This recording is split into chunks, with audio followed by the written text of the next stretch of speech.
gente, boa tarde. Meu nome é Camila e vou começar a falar o que se passa na história do livro Viagem ao Centro da Terra. O livro conta sobre um menino chamado Axel, que vive em uma cidade alemã com seu tio. O tio estava lendo um livro até que um pergaminho velho caiu dele. Eles ficam tentando descobrir o que estava escrito até que Axel conseguiu decifrar. Daí começa a viagem ao centro da Terra. O pergaminho misterioso. No início da história, somos apresentados a Otto Lindenbrock, um cientista alemão de natureza apaixonado e impetuoso, que mora em Hamburgo com seu sobrinho Axel. Axel descreve seu tio como alguém extremamente difícil e muitas vezes impaciente. Certo dia, o professor Lindenbrock encontra um volume antigo em sua biblioteca, que chama sua atenção. Dentro dele, escondido, está um pergaminho muito velho, escrito em código. O tio mostra o achado a Axel, que percebe a importância do documento instigado. Lindenbrock insiste para que Axel ajude a decifrar a mensagem criptografada. Enigma desvendado. O professor Lindenbrock continua muito empolgado com a descoberta do pergaminho e decide que vai seguir as instruções para chegar ao centro da Terra. Axel, seu sobrinho, acha a ideia completamente maluca e fica com medo do que pode acontecer. Mas o tio não quer saber de desistir. Ele começa a se preparar para a viagem, faz planos e pensa em tudo que vão precisar levar. Mesmo assustado, Axel acaba sendo levado pelo entusiasmo do tio. E os dois se preparam para uma aventura que parece impossível. A partida. O tio do Axel, professor Otto Lindenbrock, continua obcecado com um pergaminho misterioso. Ele pede para Axel copiar os símbolos, misturar letras e tentar descobrir o significado da mensagem. Axel, porém, mal consegue se concentrar, porque fica pensando em Grauben, por quem ele é apaixonado. Ele também acha que tudo aquilo é uma grande loucura. Depois de muito tentar, Axel tem uma ideia brilhante. Percebe que o texto do pergaminho deve ser lido de trás para frente. Quando ele mostra isso ao tio, Lindenbrock fica completamente eufórico, exclamando que essa é a descoberta que esperava há anos, e decide que a viagem vai começar imediatamente. Axel, por sua vez, fica assustado, percebendo que o plano é algo realmente grandioso e perigoso, não apenas uma simples aventura. Na terra de Saknussemm, após uma longa e difícil jornada pelos túneis subterrâneos, o professor Lindenbrock, seu sobrinho Axel e o guia Hans finalmente chegam a um lugar misterioso, que parece marcar ponto aonde o antigo explorador N. Saknussemm havia estado. Eles descobrem também alguns sinais deixados por ele, como, por exemplo, inscrições nas rochas e passagens que também comprovam que Saknussemm realmente percorreu aquele caminho séculos antes. O professor fica eufórico, afinal, sua expedição está seguindo as pegadas do homem que inspirou a aventura. Rumo aos Sneffels. O professor Lindenbrock está decidido a seguir os passos do explorador Arne Saknussemm, depois de decifrar a mensagem secreta que dizia que a entrada para o centro da Terra ficava em um vulcão chamado Sneffels, na Islândia. Mesmo o sobrinho Axel achando a ideia completamente maluca, o professor não quer saber de desistir. Ele começa a se preparar para a viagem com toda a empolgação do mundo. Compra equipamentos, mapas, instrumentos e tudo o que acha necessário para a aventura. Axel, que é mais medroso e pé no chão, tenta convencê-lo de que é perigoso demais, mas o tio é teimoso e acaba arrastando o sobrinho junto. Logo, eles partem de Hamburgo, atravessam o Mar do Norte e chegam até a Islândia, um lugar gelado, cheio de montanhas e paisagens diferentes de tudo que Axel já viu. Lá eles conhecem Hans, um caçador islandês muito calado, mas corajoso e habilidoso, que será o guia da expedição.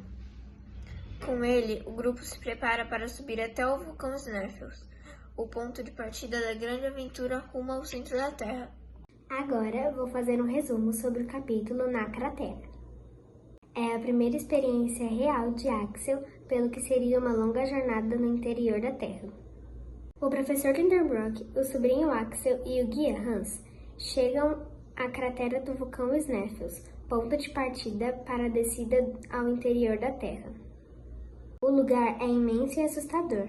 As paredes da cratera são íngremes e está cheio de pedras soltas no chão. A sensação é de perigo constante. Durante a descida, eles enfrentam obstáculos naturais, pedras que caem, fendas estreitas e correntes de ar frio que tornam o caminho mais perigoso. O professor está empolgado para começar a grande aventura, enquanto Axel sente medo de tudo. Da altura, do calor e da escuridão que sabe que os espera. Hans, como sempre, mantém a calma e orienta os dois de como descer com segurança. A descida. O trio, o professor Otto Lindenbrock, o sobrinho Axel e o guia Hans vão para a parte mais arriscada da aventura, a descida pelo interior da Terra. Eles deixam a superfície para trás e entram num túnel que vão para regiões desconhecidas. Durante a descida, eles enfrentam vários desafios. O caminho é estreito, há trechos pedregosos e escorregadios, o ar vai mudando e o Axel sente medo de bater. Hans se mantém tranquilo e profissional, ajudando a garantir que ninguém tropece ou fique para trás. O professor, por sua vez, fica super empolgado, quase hipnotizado pela ideia de avançar. A cada trecho que vencem, Axel observa coisas que o surpreendem. Formações rochosas diferentes, sons estranhos ou o eco da caverna. Há aquele momento de que agora não tem mais volta simples, porque quanto mais eles descem, mais longe da superfície ficam. O último gole. Durante a expedição ao centro da Terra, o professor Lindenbrock, Axel e o guia Hans continuam descendo por túneis cada vez mais profundos e secos. O calor aumenta e o ar fica pesado. O maior problema, porém, é que a água está acabando. Eles tentam racionar o que resta, mas a sede se torna insuportável. Axel se sente com tontura e fraqueza. O professor, mesmo tentando se manter firme, começa a perder as forças. Hans, sempre calado e calmo, divide entre os 3 últimos goles de água. Um gesto de lealdade e coragem que mostra o quanto ele é generoso. O córrego Hans. Depois do desespero do capítulo anterior, quando quase morreram de sede, Hans, o guia islandês, ouve um som fraco vindo das pedras. Ele percebe que é a água correndo dentro das rochas. Com muita paciência e habilidade, ele usa suas ferramentas para abrir uma fenda e deixar a água escapar.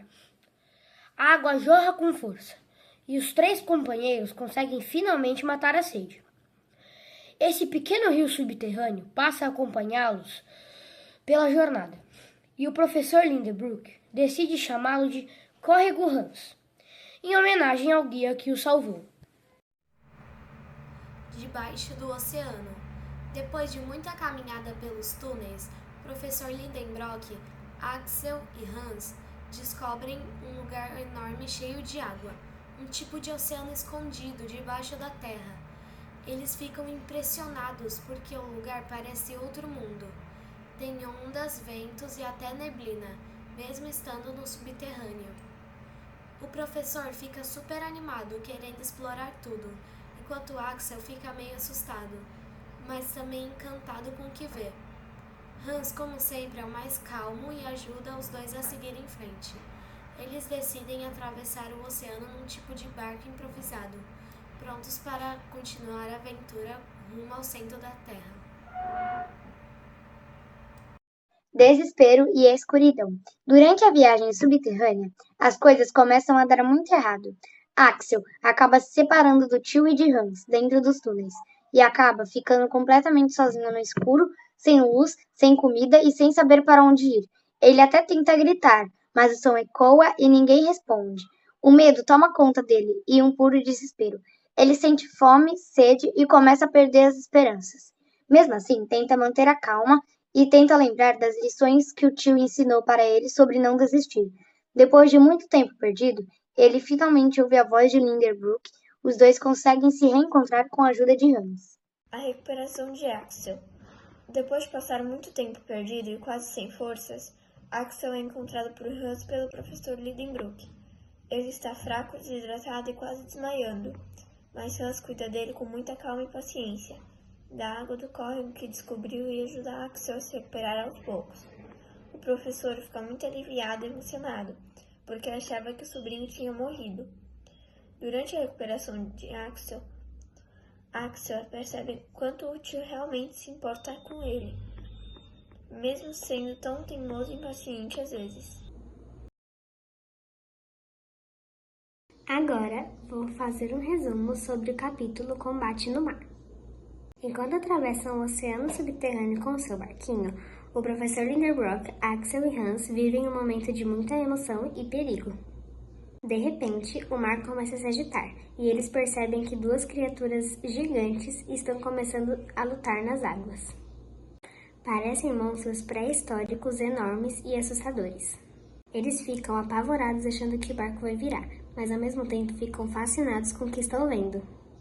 É como se estivessem olhando para o passado da Terra, vendo animais de eras antigas ainda vivos lá embaixo. A tempestade. Depois do susto com os monstros marinhos, o grupo continua navegando pelo oceano subterrâneo. Mas logo depois, o tempo muda. Começa ventos fortíssimos, trovões e ondas enormes, uma verdadeira tempestade debaixo da terra. O barco balança muito e os três lutam para não afundar. O professor tenta controlar a embarcação, Hans fez o possível para manter firme e o Axel, cheio de medo, fez o que pôde. A tempestade dura horas e destrói parte do barco. Mas, por sorte, eles conseguem sobreviver. Quando tudo se acalma, o mar leva até uma nova parte desconhecida no mundo subterrâneo.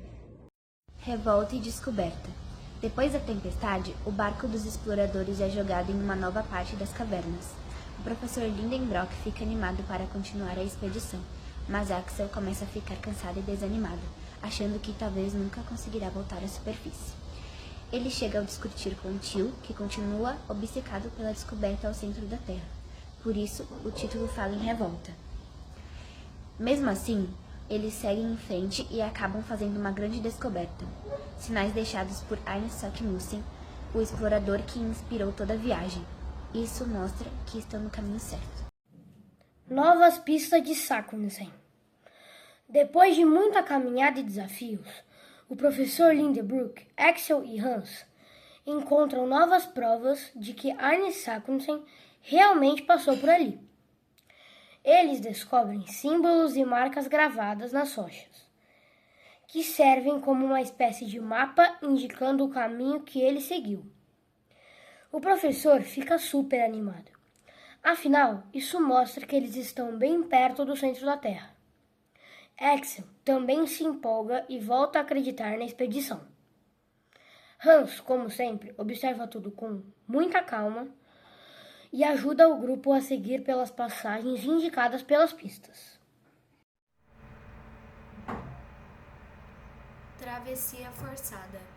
Seguindo as novas pistas deixadas por Saknussemm, o professor Lindenbrock, Axel e Hans chegam ao caminho bloqueado por pedras e lava endurecida. O professor, decidido a continuar, resolve abrir passagem com explosivos, mesmo sabendo que isso é perigoso. A explosão funciona, mas o resultado é pior do que esperavam. O chão começa a tremer e desabar, e uma forte corrente de água surge, arrastando o grupo e o barco por túneis estreitos. Eles não têm controle de nada. É uma travessia forçada, levados pela força da natureza. A corrente os carrega por uma velocidade enorme. Tudo vira um caos. Axel pensa que vão morrer, mas o professor acredita que a corrente os leve a uma nova saída. A erupção. Depois da travessia forçada, Axel, o professor Lindenbrock e Hans continuam sendo levados pela corrente subterrânea, que de repente começa a ficar cada vez mais quente e rápida. Eles percebem que estão sendo empurrados por correntes de lava e que o vulcão está entrando em erupção. O barquinho é lançado com força por um jato de calor e cinzas, e os três acabam sendo expulsos violentamente no interior da Terra. como se fossem jogados para fora de uma explosão gigante. Quando finalmente conseguem sair, descobrem que estão na cratera de um vulcão na Itália. Cansados, sujos, mas vivos. Eles se abraçam emocionados. O professor fica orgulhoso da aventura e das descobertas científicas. Axel está feliz por ter sobrevivido, e Hans, como sempre, permanece tranquilo e calmo. Salvos, depois da erupção do vulcão, Axel e o professor Lidenbrock e Hans conseguem finalmente sair das profundezas da Terra. Eles estão cansados, sujos e assustados, mas muito felizes por estarem vivos. Descobrem que foram parar na Itália, perto do Monte Vesúvio, e ficam impressionados por terem atravessado o planeta e saído tão longe da Islândia, onde a viagem começou. O professor não se contém de tanta alegria. Ele se sente vitorioso, pois provou que a expedição era assim possível. Axel, aliviado, só quer descansar e voltar para casa. Hans, como sempre, mantém sua calma e humildade, feliz por ter cumprido a sua missão. De volta à civilização, os três são recebidos como heróis, e o professor se orgulha de contar tudo o que descobriram durante a incrível viagem ao centro da Terra. Agora vou fazer um resumo sobre o capítulo O Retorno. Depois de sobreviverem à erupção e voltarem à superfície, Professor Lindenbrock, Axel e Hans começam a volta para casa. Eles viajam de volta para a Alemanha e são recebidos com muita surpresa e admiração. Afinal, todos achavam que eles tinham morrido.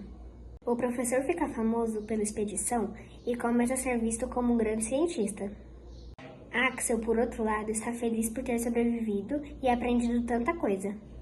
Ele percebe que a aventura o transformou. Agora ele está mais corajoso, confiante e percebe o valor da curiosidade e da união. Hans, fiel como sempre, volta para sua terra, tranquilo, sem se vangloriar de nada. Um verdadeiro herói silencioso. A história termina com o grupo lembrando das suas descobertas e agradecendo por terem voltado sãos e salvos à superfície. Quem foi Júlio Verne?